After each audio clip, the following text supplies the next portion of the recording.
मेरा नाम है पूजा साहू। आज हम बात करेंगे मलेरिया के बारे में, उनके कारण, लक्षण और इलाज के बारे में हम जानेंगे। पहले तो हम जानते हैं व्हाट इज मलेरिया। मलेरिया एक पैरासाइटिक मतलब परजीवी से होने वाला संक्रमण है। मलेरिया हमें मच्छरों के काटने की वजह से होता है, लेकिन सभी टाइप के मच्छरों के काटने की वजह से मलेरिया नहीं होता है। एक फीमेल एन्फ्लुएंजा नाम के जो मच्छर होता है उसके ही काटने से हमें मलेरिया होता है। ये जो मादा मच्छर है इसके अंदर में एक खास टाइप का बैक्टीरिया पाया जाता है जिसे प्लाज्मोडियम कहा जाता है। ये जो मादा मच्छर होती है इसके अंदर जो बैक्टीरिया पाया जाता है उसके भी 5 टाइप्स होते हैं। जब हमें मच्छर काटता है तो हमारे शरीर के अंदर प्लाज्मोडियम बैक्टीरिया एंट्री करता है, वो हमारे शरीर में पहुंचकर कई गुना बढ़ जाता है। ये जो बैक्टीरिया होता है वो लिवर और ब्लड सेल्स को इन्फेक्ट करते हैं और इन्फेक्ट करके हमें बीमार गिराते हैं। जो पैरासाइट्स होते हैं वो ब्लड के अंदर में जाकर ब्लड सेल्स को नष्ट करती है। अब हम जानेंगे मलेरिया के टाइप्स के बारे में। मलेरिया के 4 टाइप्स होते हैं, लेकिन इंडिया में 2 ही टाइप्स देखे जाते हैं। पहला होता है प्लाज्मोडियम वाइवेक्स और दूसरा आता है प्लाज्मोडियम फैल्सिपेरम। ये दोनों ही टाइप के मच्छर जो होते हैं वो खतरनाक होते हैं। यह मच्छर सबसे ज्यादा शाम होने पे ज्यादा काटना स्टार्ट करते हैं। 5 के बाद 5-6 बजे ये ज्यादा काटते हैं। अब हम जानेंगे कि अगर हमें मलेरिया हुआ है तो कौन से लक्षण दिखाई देते हैं। अगर हमें मलेरिया हुआ है तो बुखार आने से पहले बहुत ज्यादा ठंडी लगना, सिर में या फिर बदन में बहुत तेज दर्द होना, या फिर हमारे हाथों पैरों की जो जॉइंट्स होती है उसमें बहुत ज्यादा दर्द होना, पेशेंट को बहुत ज्यादा थकान लगना, ये शरीर अकड़ा अकड़ा सा लगना, या फिर पेशेंट को सर्दी खांसी के साथ में भी ठंडी लग के बुखार आ सकता है। बुखार बहुत तेज आना या बहुत ज्यादा पसीना आना, जो मलेरिया का बुखार होता है वो कम ज्यादा भी हो सकता है। कभी बहुत तेज बढ़ रहा है तो कभी बहुत ज्यादा कम हो जाना है। इसके साथ में पेशेंट को जी मचलाना या उल्टी भी आ सकती है या दस्त भी लग सकता है। ये सारे लक्षण अगर हमें मलेरिया हुआ है तो दिखाई देते हैं। अब हम जानेंगे कि मलेरिया इन्फेक्शियस यानी संक्रमित डिसीज है या नहीं। मलेरिया एक दूसरे को छूने से नहीं फैलता या फिर एक दूसरे के कपड़े या यूज किया हुआ सामान यूज करने से नहीं फैलता। मलेरिया सिर्फ ब्लड यानी खून से ही एक से दूसरे पर्सन में फैलता है। या फिर अगर किसी पर्सन को मलेरिया हुआ है उसे यूज किया हुआ सिरिंज या फिर नीडल हम दूसरे पर्सन में यूज कर लेते हैं, उसके वजह से भी मलेरिया फैल सकता है। या फिर अगर किसी पर्सन को मलेरिया हुआ है, उसे मच्छर ने काटा और उसी मच्छर ने जाके दूसरे पर्सन को काट दिया, उसके वजह से भी मलेरिया हो सकता है। मलेरिया माँ से बच्चों को में भी हो सकता है। मलेरिया हवा या फिर तरल पदार्थों के द्वारा नहीं फैलता है। मलेरिया सिर्फ और सिर्फ खून से ही फैलता है एक से दूसरे में। अब हम जानेंगे कि अगर हमें मलेरिया हुआ है तो कौन से टेस्ट किए जाते हैं। अगर हमें मलेरिया हुआ है तो हमारा ब्लड का सैंपल लिया जाता है और एमपी टेस्ट किया जाता है, जिसे मलेरियल पैरासाइट टेस्ट कहा जाता है।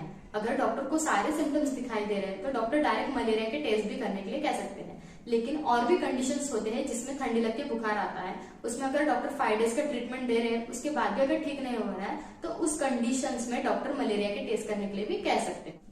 अब हम जानेंगे कि अगर हमें मलेरिया हुआ है तो कौन से ट्रीटमेंट दिए जाते हैं। जब भी अगर हमें मलेरिया होता है तो डॉक्टर्स एंटी मलेरियल ड्रग का यूज करते हैं। जब भी एंटी मलेरियल ड्रग का यूज किया जाता है उस कंडीशन में पेशेंट को हाइपोग्लाइसीमा होने के चांसेस होते हैं। हाइपोग्लाइसीमा मतलब हमारे ब्लड के अंदर शुगर के लेवल कम होने के चांसेस होते हैं, इसलिए डॉक्टर डीएनएस का इन्फ्यूजन भी चढ़ा सकते हैं। उसके साथ में डॉक्टर्स जो जिस टाइप का इन्फेक्शन हुआ है उस तरह से दवाई दिया जाता है। ये जो किस टाइप का इन्फेक्शन हुआ है वो टेस्ट से पता चल जाता है कि पेशेंट को वाइवेक्स हुआ है या फैल्सिपेरम हुआ है या फिर मिक्स टाइप का इन्फेक्शन हुआ है। अगर पेशेंट को वाइवेक्स टाइप का इन्फेक्शन हुआ है तो उस कंडीशन में क्लोरोक्विनिन टैबलेट जो है वो 3 दिन तक के दिया जाता है, सुबह शाम लेने के लिए कहा जाता है। उसके साथ में प्रीमाक्विन टैबलेट दिया जाता है, वो कंटिन्यू 10 से 15 दिनों तक के दिया जाता है। ये जो क्लोरोक्विनिन टैबलेट है वो क्या करता है, मलेरिया को ठीक करता है, लेकिन प्रीमाक्विन जो है वो मलेरिया को वापस आने से रोकता है। अगर पेशेंट को फैल्सिपेरम टाइप का इन्फेक्शन हुआ है तो उस कंडीशन में आर्टिसुनेट, सल्फाडॉक्सिन प्लस पायरिमिथामाइन टैबलेट दिया जाता है, या फिर आर्टिमेथर, लुमाफेंट्रिन टैबलेट भी दे सकते हैं। ये टैबलेट भी कंटिन्यू सुबह शाम 3 डेज के लिए दिया जाता है। 3 दिनों के बाद सिर्फ 1 दिन के लिए प्रीमाक्विन टैबलेट दिया जाता है। 45 mg का टैबलेट दिया जाता है। अगर पेशेंट को मिक्स टाइप का इन्फेक्शन हुआ है तो फैल्सिपेरम में जो टैबलेट यूज किए थे वही टैबलेट मिक्स टाइप के इन्फेक्शन में यूज किया जाता है, लेकिन उसके साथ में जो प्रीमाक्विन टैबलेट है वो कंटिन्यू 10 से 15 दिन के लिए दिया जाता है।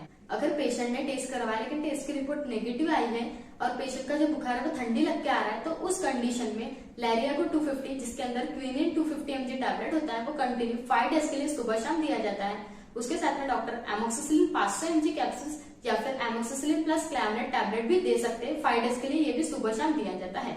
इन ट्रीटमेंट के साथ में डॉक्टर सिम्टोमेटिक ट्रीटमेंट देते हैं, मतलब लक्षणों के आधार पर ट्रीटमेंट दिया जाता है। जैसे पेशेंट को सिर में या बदन में बहुत ज्यादा दर्द है तो निमोसिलाइड प्लस पैरासीटामोल टैबलेट दे सकते हैं, या सिर्फ पेशेंट को बहुत तेज बुखार है तो उस कंडीशन में पैरासीटामोल 650 mg दे सकते हैं, या पेशेंट को उल्टी आ रही है तो उस कंडीशन में ऑन्डाइजेट्रॉन टैबलेट दे सकते हैं, या पेशेंट को गैस हो रही है तो उस कंडीशन में पेंटाप्रोजोल प्लस डोम्पेरिडोल टैबलेट भी दे सकते हैं।